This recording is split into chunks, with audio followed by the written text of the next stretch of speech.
नमः शिवाय। शिवजी सदा सहाय। ओम नमः शिवाय। गुरुजी सदा सहाय। 19वां अध्याय श्री केदारेश्वर महिमा। सूत जी बोले, हे ऋषिगणों, आप लोगों को मालूम है कि भगवान विष्णु के अवतार रूप नर नारायण ने बद्रिक आश्रम में जाकर तप किया।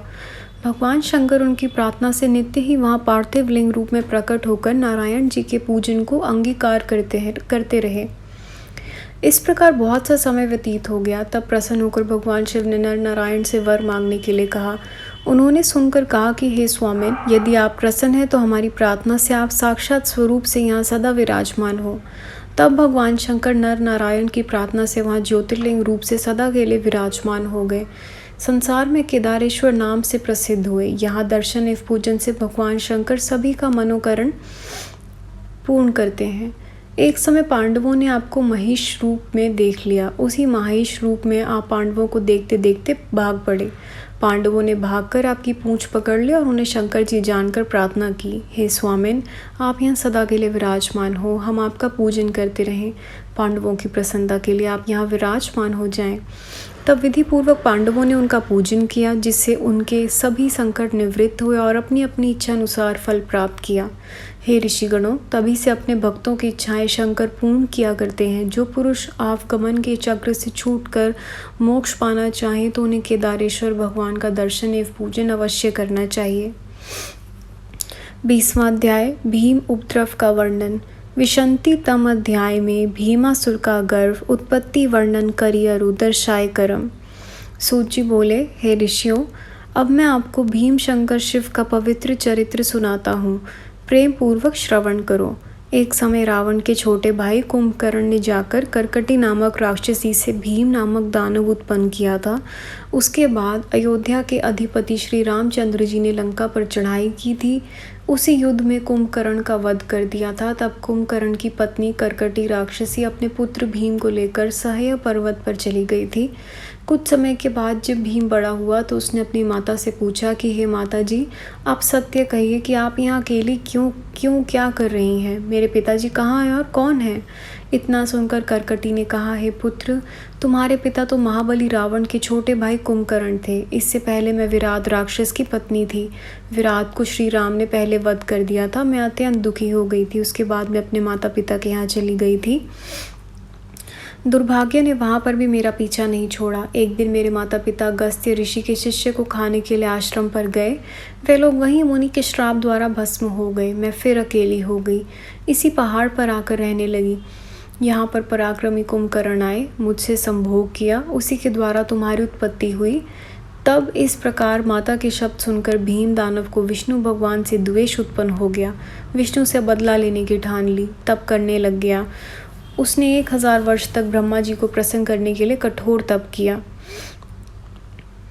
उसके द्वारा उसके मस्तक से भयंकर तेज निकलकर संसार को पीड़ित करने लगा। तब देवताओं ने जाकर भीम को वर देने के लिए ब्रह्मा जी से प्रार्थना की।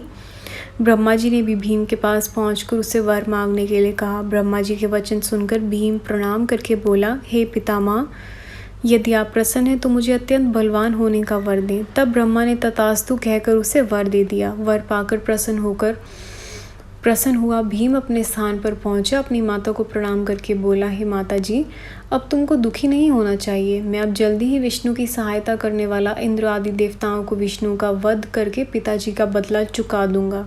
इस प्रकार माता को समझाकर भीम वहां से चल दिया। उसने जाकर देवताओं से घोर युद्ध किया और सभी देवताओं को जीतकर स्वर्ण से बाहर निकाल दिया।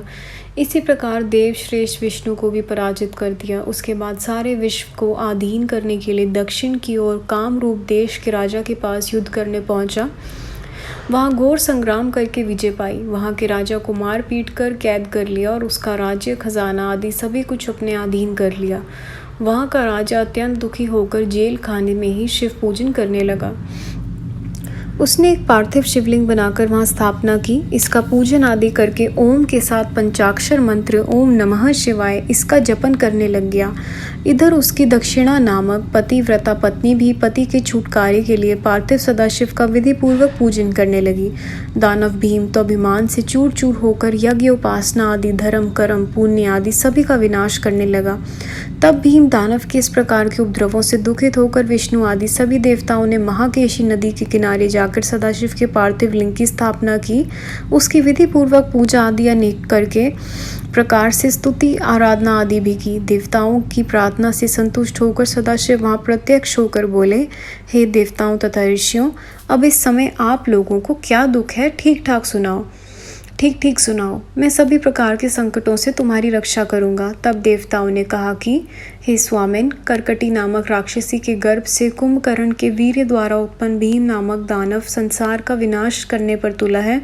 उस दुराचारी ने कठोर तप करके ब्रह्मा जी से वर पा लिया है, जिससे कि वह अभिमान में आकर नाना प्रकार के उपद्रव कर रहा है, संपूर्ण धर्म कर्म आदि का नाश करता जा रहा है। हे स्वामिन, जल्दी ही इसका वध करके आप धर्म की, संसार की और हमारी रक्षा करो। यह सुनकर भगवान शिव बोले, हे देवगण, मैं तुम्हारा यह काम शीघ्र ही करूँगा। तुम लोग इस समय मेरे परम भक्त कामरूप देश के राजा से जाकर कहो कि तुम चिंता मत करो, भगवान शंकर अत्यंत शीघ्र ही तुम्हारी बैरी भीम का नाश करेंगे। यह सुनकर शिव आज्ञा से सभी देवता कामरूप देश में गए और भगवान शंकर की आज्ञा सुनाई। संगत जी, अध्याय यहाँ समाप्त होता है। अगला अध्याय हम अगले वीडियो में सुनेंगे। यहाँ तक पढ़ने में गुरुजी, संगत जी, कैसी भी कोई भूल हुई हो प्लीज़ माफ़ करिएगा। ओम नमः शिवाय। शिवजी सदा सहाय। ओम नमः शिवाय। गुरुजी सदा सहाय। थैंक यू गुरुजी, थैंक यू संगत जी। जय गुरुजी महाराज।